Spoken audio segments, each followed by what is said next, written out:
Bapak Ibu saudara-saudari yang terkasih dalam Yesus Kristus, Horas Shalom dan selamat pagi. Nasihat dan teguran yang baik, yang benar dan tepat akan mengarahkan kehidupan seseorang yang menerimanya menjadi lebih baik.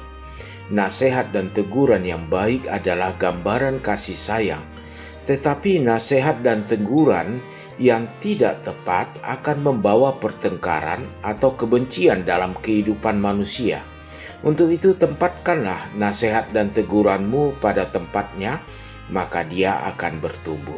Sebelum kita melakukan aktivitas pada satu hari ini, kita akan disapa oleh firman Tuhan. Untuk itu marilah kita berdoa.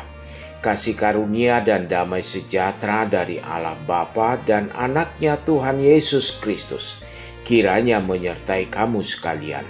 Amin. Bapak Ibu yang terkasih, firman Tuhan yang menyapa kita pada pagi hari ini, hari Sabtu tanggal 27 Maret tahun 2021 bertemakan menegur dalam kasih. Tertulis di dalam kitab Injil Matius pasal 18 ayat yang ke-15. Apabila saudaramu berbuat dosa, tegurlah dia di bawah 4 mata. Jika ia mendengarkan nasihatmu, engkau telah mendapatnya kembali.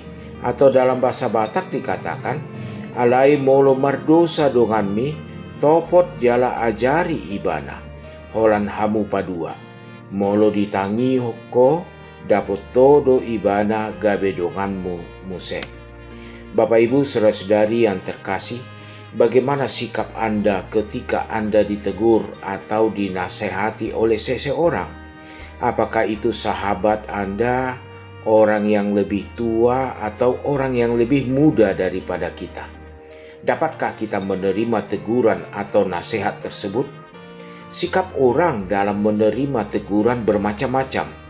Ada yang menerima dengan senang hati, ada yang biasa-biasa saja, ada yang mengiyakan hanya untuk mempercepat proses pembicaraan, ada yang menolak dengan tegas, ada yang berkelit atau menghindar, bahkan ada yang tersinggung dan marah, serta masih banyak lagi reaksi yang muncul dalam pribadi manusia.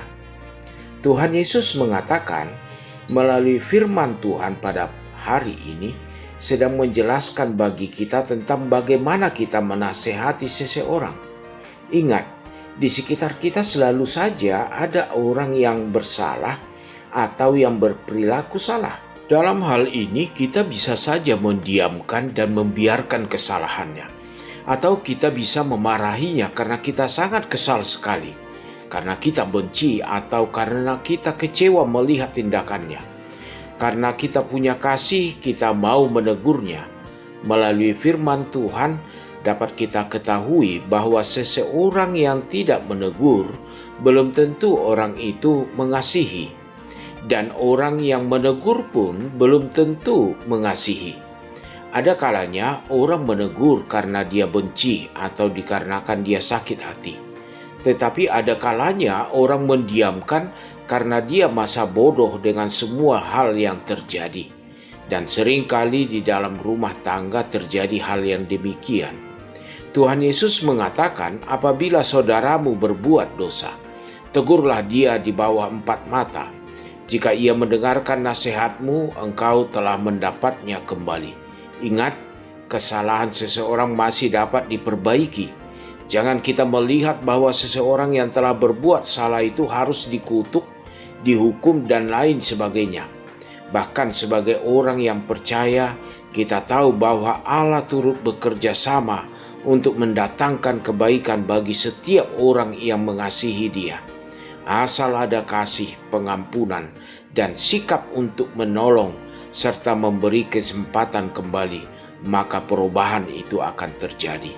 Bapak Ibu saudara-saudari yang terkasih, banyak kegagalan dilakukan oleh banyak orang dalam menegur saudaranya di depan umum, sehingga hal itu menimbulkan rasa malu dan sakit hati dalam diri yang bersangkutan. Bila kita berada pada posisi yang salah, kita pun harus berjiwa besar untuk mengakui kesalahan kita. Jangan lekas marah dan tersinggung bila kita ditegur oleh orang lain bahkan oleh orang yang lebih muda daripada kita. Untuk itu, segala tindak tanduk kita harus didasari oleh kasih. Apakah itu di dalam pekerjaan kita, bersosialisasi, maupun di dalam hal menegur atau menasehati. Teguran yang disampaikan harus dibarengi dengan pernyataan kasih. Orang yang salah boleh ditegur asal tetap dalam koridor saling mengasihi dan saling mengingatkan. Mengapa banyak sekali kita temukan orang yang menegur malah akhirnya bertengkar dengan orang yang ditegurnya? Hal itu karena teguran yang diberikan adalah teguran yang di luar koridor kasih, yang saling mencari masalah, mencari kesalahan orang lain di dalam kehidupannya. Kiranya Tuhan menyertai dan memberkati kita dalam segala aktivitas pada akhir pekan ini. Amin, marilah kita berdoa. Firman-Mu Tuhan memanggil kami untuk menegur dan menasehati orang-orang di sekitar kami. Untuk itu berikan hikmat kepada kami agar kami mampu menegur dan menasehati seturut dengan kehendak-Mu, agar terjadi perubahan dalam hidup kami. Berkatilah keluarga kami, anak-anak kami, dan segala aktivitas kami. Engkau Tuhan yang memberkati jemaat-Mu yang terbaring sakit. Pulihkan mereka dengan tangan pengasihan Tuhan. Begitu juga dengan yang terpapar virus corona. Tuhanlah yang memberikan kesembuhan kepada mereka, agar mereka mampu bersuka cita kembali. Juga pemerintah negara kami, Tuhanlah yang memberikan hikmah kepada mereka di dalam segala keputusan yang mereka ambil, agar keputusan tersebut menjadi sukacita.